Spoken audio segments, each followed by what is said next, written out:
Hello everyone, and welcome back to the drill rifle. I know I've been on a little hiatus for the past couple of months. I said I would get back for my deployment and start up the videos again. So this video we're going to be introducing today is how to properly sling your rifle. Now there's two types of slings that are provided by manufacturers such as Glendale, which are the cotton slings, which I have right here, and the nylon sling, which is a little bit thicker than this, but for all points and purposes, I would recommend the cotton sling alone over the nylon. The nylon tends to get snagged inside the clips, and it's a little bit harder to use the sling clip on them, and you end up having to use pliers to clamp it down. And with the cotton, you can pretty much force it with just your bare hands. So the different pieces we're using today are the sling swivel clip, which I have right here. This is optional.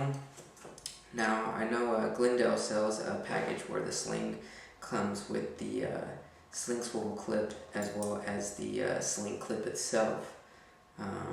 But they do give you the option to buy the sling separate as well as these two parts separate. But if you do get the package, you get all three of these. And like I said, this part is optional. My recommendations are to not use it, but for this video, I'm going to go ahead and install the sling with the sling swivel clip, just so that everyone knows how exactly how to put it on. Now, you notice here, this is the Daisy 1903 replica drill rifle. This is the solid black version. I have most parts on it. I say most parts because it's missing its rear sight. Well, not that it's missing, but it's been removed. But that is besides the point. What we want to focus on here today is the three bands that we have that stretch across the rifle, which is your stacking swivel, your upper sling swivel, and your lower sling swivel. Now, the main reason for this video is because out of the multiple drill meets that I've gone through and I've walked around, I see a lot of cadets and drill team members. They tend to sling their rifle from the back end all the way to the stacking swivel. The stacking swivel is not for your sling. The stacking swivel is exactly for what it sounds for, to stack your rifles. Usually 3 to 4 rifles, but most common 3 rifles. That'll be on another video, by the way, on how to stack your rifles when not in use. So, main thing we want to focus on is the upper and lower sling swivels. And let's go ahead and get started. The tools you'll need today are a hammer.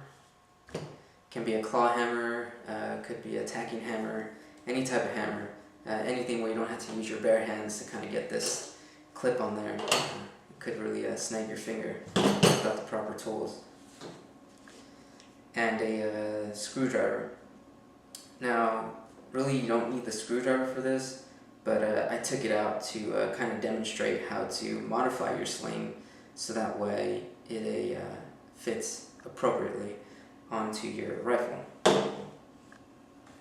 So, first step, install your sling swivel clip. You come down here on the butt of your rifle.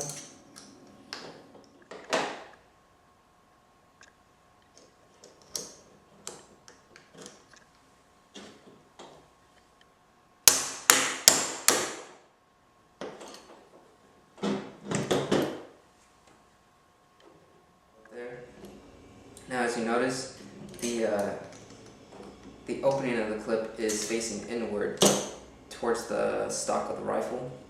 So you want to make sure that that sling clip is facing towards the stock and not away, facing that way.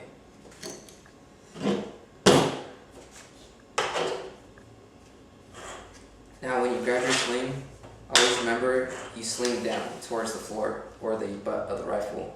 You want to make sure as you're slinging that the fray of the sling is actually facing towards you.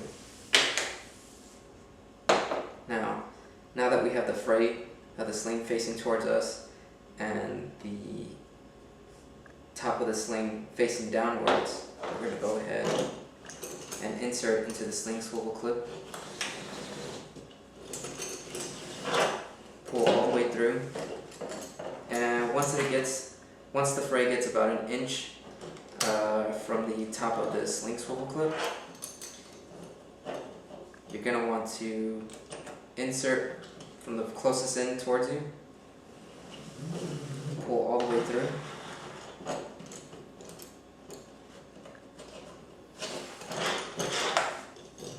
you can grab the top of the sling one more time, and you're going to push it through that second half of the clip that's sewn into the sling, and just pull it all the way through.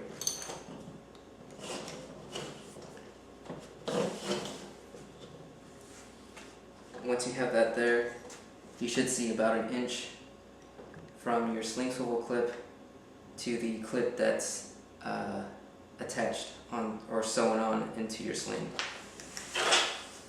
Now remember, before you actually feed the top of the sling to the upper sling swivel, you want to go ahead and put your sling clip and slide it down all the way through before you feed it through the top swivel.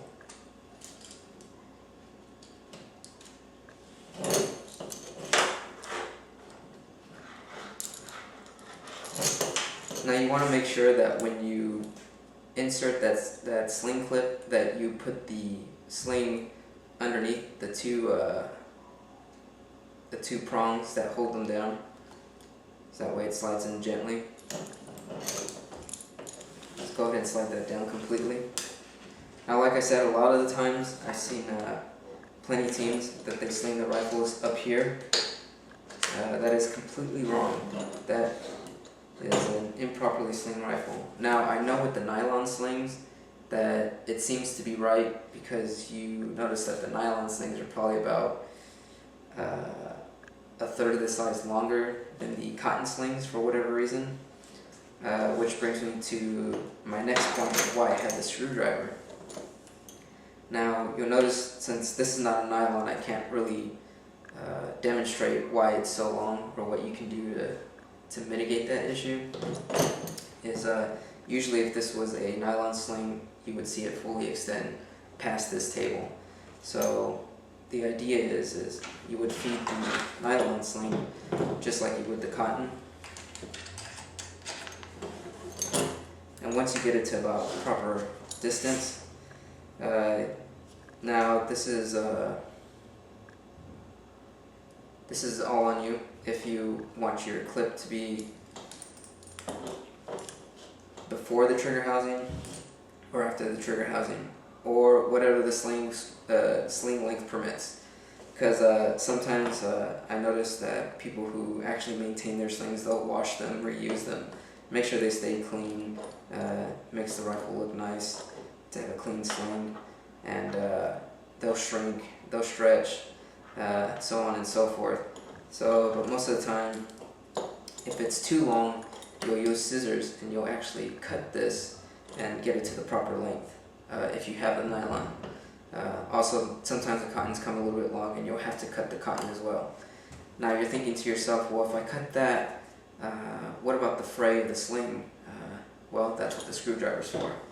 You can actually remove this part of the sling. Just kind of dig your screwdriver in underneath. And I'll go ahead and do it just to demonstrate. Now you want to make sure you stay on the edges, because if you get any closer, like in the middle, you actually bend the teeth that hold the sling together.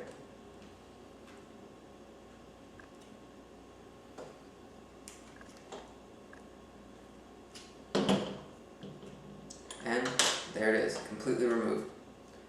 The tip of the sling, the metal tip of the sling, and the actual end of the sling.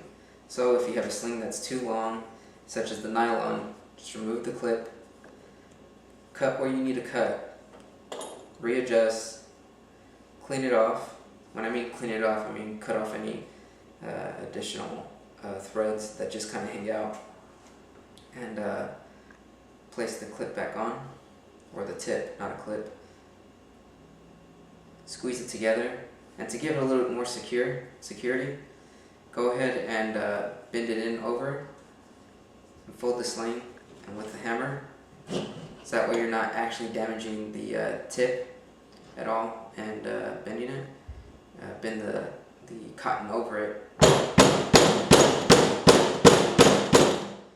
Give it a couple love taps, and then back to normal. So we'll go ahead and slide it through our sling clip, pull it all the way through.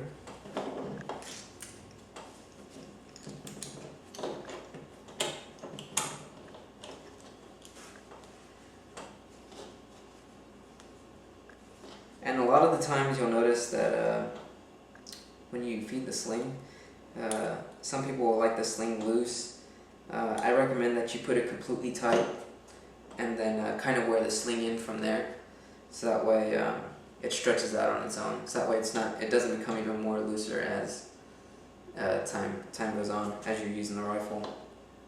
But another thing, like I said, once you feed the sling into the clip, you want to make sure that the sling goes completely through and that it gets fed underneath the prongs on the back of the sling clip. That actually adds for additional support as you're clamping down. And for this sling, I went ahead and clipped it right above the trigger housing. So after about 3 minutes, and with the right tools and the right know-how, you can sling your rifle properly and make it competition ready. Again, just a reminder, these are your actual sling clips, 1 and 2, your upper and your lower, and this is your stack and swivel. Again, not a sling clip up here, this is a stack and swivel for exactly what it's called, for stacking your rifles. Alright, thank you again, and please upvote the video, and feel free to browse around my website, thedrillrifle.com, and hope you come back again and watch the rest of my videos, and maybe gain a little bit more knowledge on the basics of your drill rifle.